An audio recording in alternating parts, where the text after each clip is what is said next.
Assalamualaikum warahmatullahi wabarakatuh. Pada kesempatan ini, kami ingin mengangkat isu yang sudah lama menjadi sorotan publik, yaitu kasus korupsi pada PT Pertamina. Sebagai salah satu BUMN terbesar di Indonesia, Pertamina seharusnya menjadi simbol kemandirian energi nasional. Namun, sejumlah oknum yang korupsi di dalamnya telah mencoreng kepercayaan publik. Ini bukan hanya soal kerugian finansial negara, tetapi juga persoalan legitimasi, yakni bagaimana masyarakat memandang dan menilai keberlangsungan serta integritas lembaga ini. Jadi, pada presentasi kali ini kami akan memperlihatkan bagaimana persepsi mahasiswa dan masyarakat umum terbentuk dan sejauh mana teori legitimasi dapat menjelaskan dampak sosial dari kasus-kasus korupsi semacam ini. Baik, yang pertama mari kita bahas apa itu korupsi. Korupsi adalah penyalahgunaan kekuasaan atau jabatan untuk keuntungan pribadi atau kelompok, biasanya dilakukan melalui penyuapan, penggelapan, nepotisme, atau penyalahgunaan wewenang. Tindakan ini merugikan negara, menghambat pembangunan, dan merusak kepercayaan masyarakat terhadap pemerintah. Seperti salah satu kasus korupsi yang menjadi sorotan publik adalah korupsi PT Pertamina, yang dimana kasus ini bukan hanya menunjukkan kelemahan dalam sistem pengawasan internal BUMN, tetapi juga memunculkan keraguan masyarakat umum dan juga mahasiswa terhadap komitmen pemerintah dalam memberantas korupsi secara menyeluruh di negeri ini. Berikut ada dampak-dampak korupsi PT Pertamina pada negara. Yang pertama ada kerugian finansial negara. Dana yang dikorupsi berasal dari aset BUMN dan APBN, sehingga langsung merugikan keuangan negara dan memperbesar beban anggaran. Yang kedua ada kenaikan harga energi. Korupsi dalam distribusi atau pengadaan BBM dapat menyebabkan inefisiensi yang berdampak pada naiknya harga bahan bakar di pasar. Yang ketiga ada berkurangnya subsidi untuk rakyat. Dana subsidi yang seharusnya digunakan untuk membantu masyarakat justru diselewengkan, membuat subsidi menjadi tidak tepat sasaran. Yang keempat ada menurunnya kualitas layanan energi.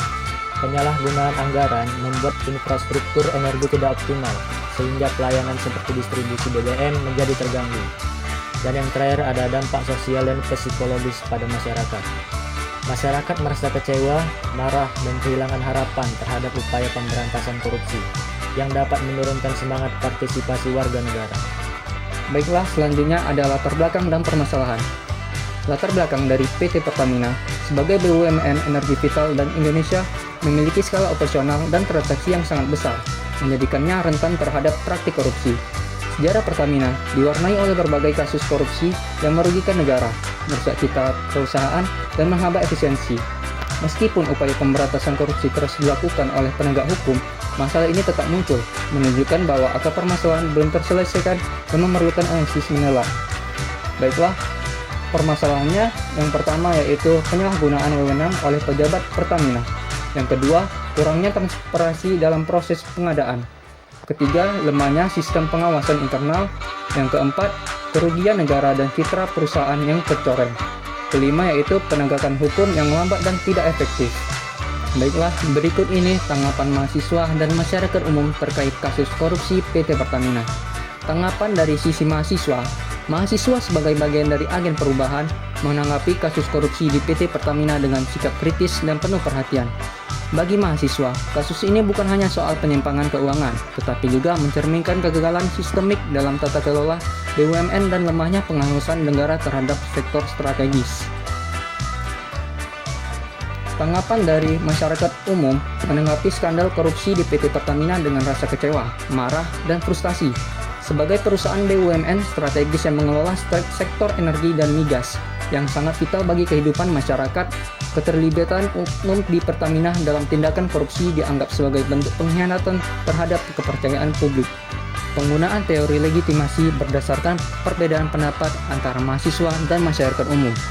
Mahasiswa lebih cepat merespon ketidaksesuaian antara narasi dan tindakan pemerintah karena tingkat literasi yang lebih tinggi. Dalam konteks teori legitimasi, ini menunjukkan bahwa legitimasi pemerintah melemah di mata kelompok kritis. Sebaliknya, masyarakat umum masih menunjukkan kepercayaan terbatas. Jika pemerintah tidak segera memperbaiki kinerja dan transparansi, delegitimasi dan dari kedua kelompok bisa semakin menguat dan membahayakan stabilitas demokrasi. Hal ini menandakan bahwa legitimasi bukanlah sesuatu yang permanen, melainkan dinamis dan sangat dipengaruhi oleh persepsi publik. Berikut beberapa saran kepada pemerintah untuk menindaklanjuti kasus korupsi PT Pertamina. Yang pertama, perkuat komunikasi publik. Pemerintah perlu menyampaikan informasi secara terbuka, jelas, dan konsisten terkait upaya pemberantasan korupsi untuk mengembalikan kepercayaan masyarakat. Selanjutnya, percepat reformasi birokrasi dan BUMN. Reformasi menyeluruh di tubuh birokrasi dan sistem tata kelola BUMN sangat mendesak untuk menutupi celah praktik korupsi. Yang ketiga, tunjukkan hasil nyata. Pemerintah dan aparat penegak hukum harus menunjukkan progres konkret, bukan sekadar wacana atau tindakan simbolis. Dan terakhir, tingkatkan akses informasi proses hukum. Proses penegakan hukum harus terbuka untuk publik agar masyarakat dapat menilai sendiri tingkat transparansi dan keadilannya. Kesimpulannya adalah perbedaan persepsi antara mahasiswa dan masyarakat umum terhadap komitmen pemerintah dalam pemberantasan korupsi mencerminkan dinamika legitimasi dalam pemerintahan. Mahasiswa menunjukkan kecenderungan kritis dan skeptis, sedangkan masyarakat umum lebih moderat namun tetap menuntut transparansi. Teori legitimasi dapat digunakan untuk memahami bagaimana kepercayaan terhadap pemerintah dibentuk dan bisa runtuh. Mahasiswa meragukan keseriusan pemerintah dan kinerja lembaga penegak hukum dalam menindaklanjuti skandal korupsi. Sementara itu, masyarakat umum menunjukkan kepercayaan yang lebih terbuka, meski tidak sepenuhnya kuat. Temuan ini menunjukkan pentingnya pendekatan yang berbeda dalam membangun kembali kepercayaan pada kedua kelompok, terutama generasi muda yang semakin kritis. Akhirnya, meskipun kasus korupsi PT Pertamina menunjukkan tantangan besar, masih ada harapan untuk perubahan. Dengan sinergi antara masyarakat, mahasiswa, dan lembaga hukum yang bersih dan kuat, kita bisa mendorong sistem yang lebih adil dan bebas dari korupsi. Terima kasih.